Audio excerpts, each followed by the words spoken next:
కర్నూలు జిల్లా ఆదోని నియోజకవర్గం ఆదోనిని ప్రత్యేక జిల్లాగా ప్రకటించాలని డిమాండ్ చేస్తూ జిల్లా సాధన సమితి నాయకులు ఎమ్మెల్సీ బీటీ నాయుడు వినివాసాన్ని ముట్టడించారు.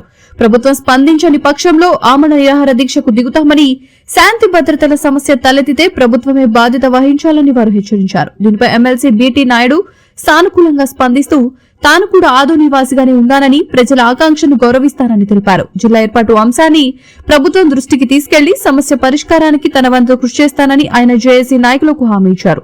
ఎమ్మెల్సీ హామీతో ఉద్యమకారులు తమ నిరసనను విరమించి తక్షణమే చర్యలు తీసుకోవాలని కోరారు. ఆదోని జిల్లా కళ సాకారం కోసం అందరూ కలిసికట్టుగా పోరాడాలని నాయకులు పిలుపునిచ్చారు.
గత 41 రోజుల నుంచి ఆదోని జిల్లా సాధన కోసం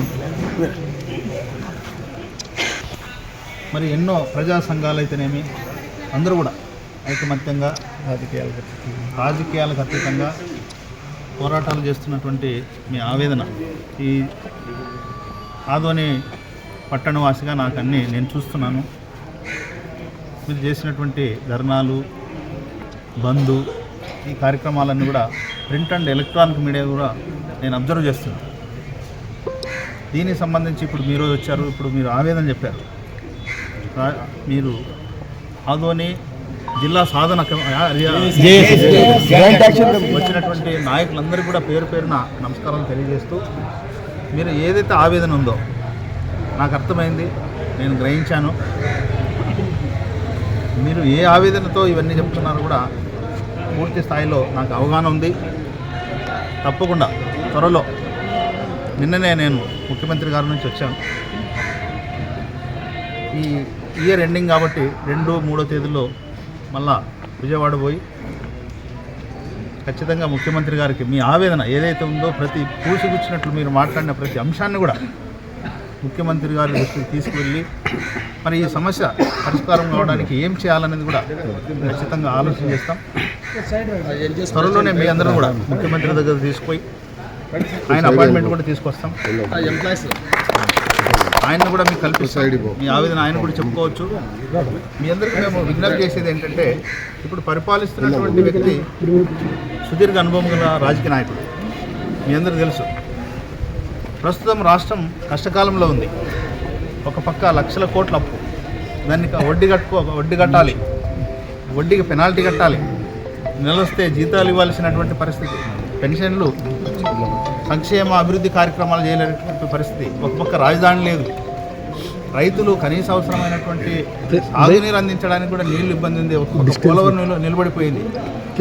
అభివృద్ధి కార్యక్రమాలు కూడా ఇబ్బంది పడే పరిస్థితి మనం చూస్తున్నాం. మరి దీనికోసం ఒకసారి మీరు అందరూ గమనించుంటారు, ముఖ్యమంత్రి గారు తన వయసును కూడా 75 సంవత్సరాలు కూడా వయసు లేకుండా రోజు ప్రయాణం చేస్తున్నాడు. ఎక్కడ అమరావతిలో కూర్చుని ఆయన ఒక విశ్రాంతి తీసుకోవడం అనేది కూడా నేనే చూడలేదు. ప్రతిరోజు ప్రజలకు సంబంధించినటువంటి సమస్యల కోసం ప్రతి జిల్లాకు పోతున్నాడు, ప్రతి ప్రాంతానికి పోతున్నాడు. పెన్షన్లు అయితే మీరు చూస్తున్నారు, తానే ప్రత్యక్షంగా వచ్చి పెన్షన్లు కూడా తానే అందజేసే విషయం మీరు గుర్తు చేస్తున్నారు. అదేవిధంగా యువ నాయకుడైనటువంటి నారా లోకేష్ బాబు గారు కూడా యువతకు 20 లక్షల ఉద్యోగాలు ఇవ్వాలనే ఉద్దేశంతో మొత్తం ప్రపంచంలో ఉండే దేశాలన్నీ కూడా పోతున్నాడు. ఆయన కుటుంబాన్ని పక్కన పెట్టి ఇద్దరు కూడా మన కోసం, మనందరి కోసం ఈ రాష్ట్రాన్ని ఇప్పుడు అప్పుల పాలైనటువంటి ఆంధ్రప్రదేశ్ను స్వర్ణాంధ్రప్రదేశ్ చేయాలనే ఉద్దేశంతో ప్రధానంగా రాజధాని నిర్మించాలి, పోలవరం నిర్మించాలనే ఉద్దేశంతో వాళ్ళు తిరుగుతున్నారు. మరి ముఖ్యంగా యువతకు 20 లక్షల ఉద్యోగమే లక్ష్యంగా మన దావోస్ వెళ్ళి 13 లక్షల కోట్ల రూపాయలతో మరి ఇన్వెస్టర్స్ పెట్టుబడిదారులను తీసుకురావడం జరిగింది. MOAలు జరిగినాయి. అదిగిన వర్కౌట్ అయితే 20 లక్షలు కాదు కదా, 40 లక్షల ఉద్యోగం వస్తాయి.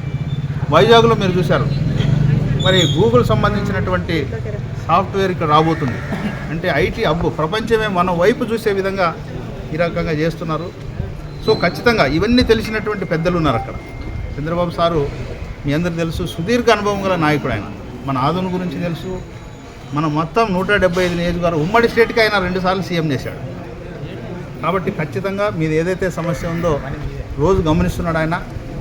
ప్రింట్ అండ్ ఎలక్ట్రానిక్ ద్వారా, అదేవిధంగా ఇంటెలిజెన్స్ కూడా ఉంటుంది, సెంట్రల్ ఇంటెలిజెన్స్ అన్ని ద్వారా కూడా అన్ని సమాచారం ఉంది.